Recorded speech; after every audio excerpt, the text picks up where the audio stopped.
उसके पीछे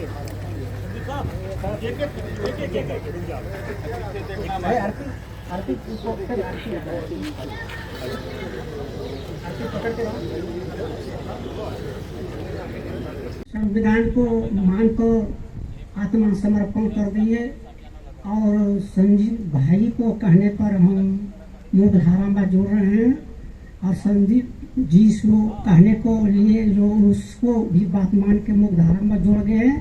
और जो हमरे पर जो जितना केस है वो केस पर मेरा रहा भी होना चाहिए। ऐसा नहीं कि यहाँ लाकर चढ़ा दिए सुनी में फांसी में चले जाए, ऐसा नहीं कीजिए। हम जब मुख्यधारा में जोड़ लिया गया तो हमको रहा जरूर चाहिए। ऐसे नहीं फूल का माला चढ़ा दिए और खुश हो दिए, ऐसा नहीं। जिस तरह तो हम अपना परिवार से मिलजुल कर रहे, आपसे भी मिलजुल कर सबों भाइयों से रह सके।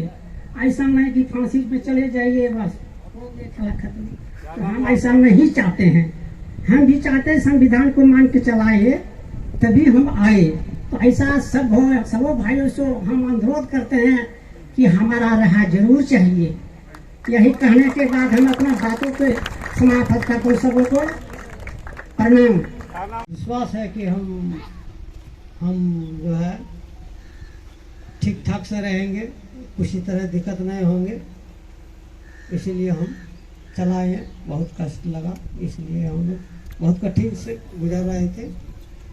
इस संस्था में जुड़े, सोचते हैं कि ठीक ठाक से रहेंगे, इसके बाद हम कहीं नहीं जाएंगे। बीवी और बच्चा के साथ खाएंगे पिएंगे, साथ में रहेंगे। और सरकार को क्या मन है नहीं है, इसलिए तो हम तो सिलेंडर बोलिए गए हैं, लेकिन फिर भी रहेंगे।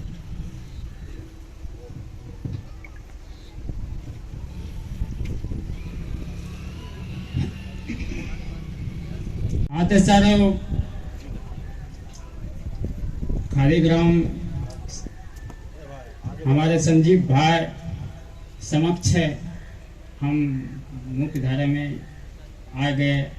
सीआरपीएफ संदीप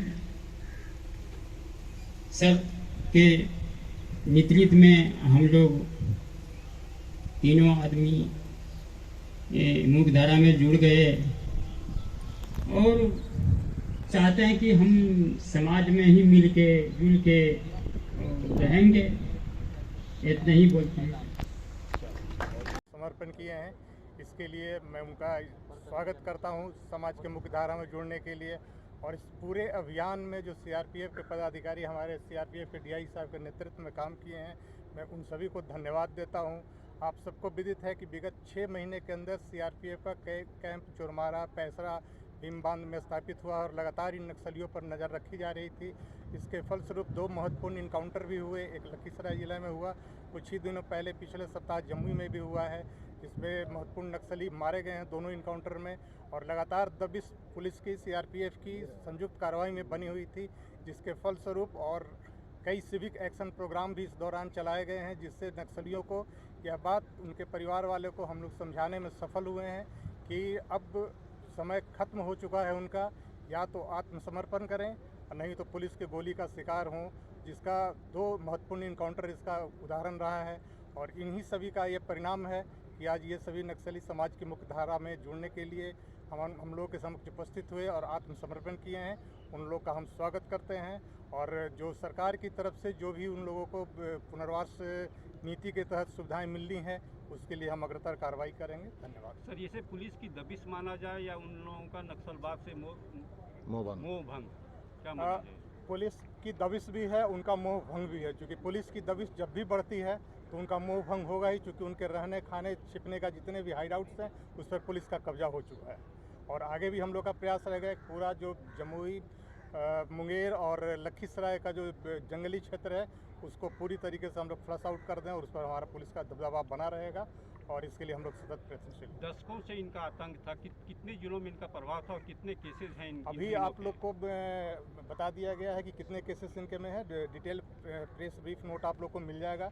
कई कांडों में लोग वांछित हैं और ये 3 जिले जो हैं इसमें जमुई, लखीसराय और मुंगेर, इन तीनों जिलों में इन लोगों के विरुद्ध कांड अंकित हैं। सरकार के द्वारा कितना इनाम रखा गया था? उसका डिटेल्स अभी बता दिया गया है, आप- प्रेस ब्रीफ से मिल जाएगा। बता दिया जाए। कुछ पर 50,000 रुपये का है, कुछ पर 1 लाख रुपये का है।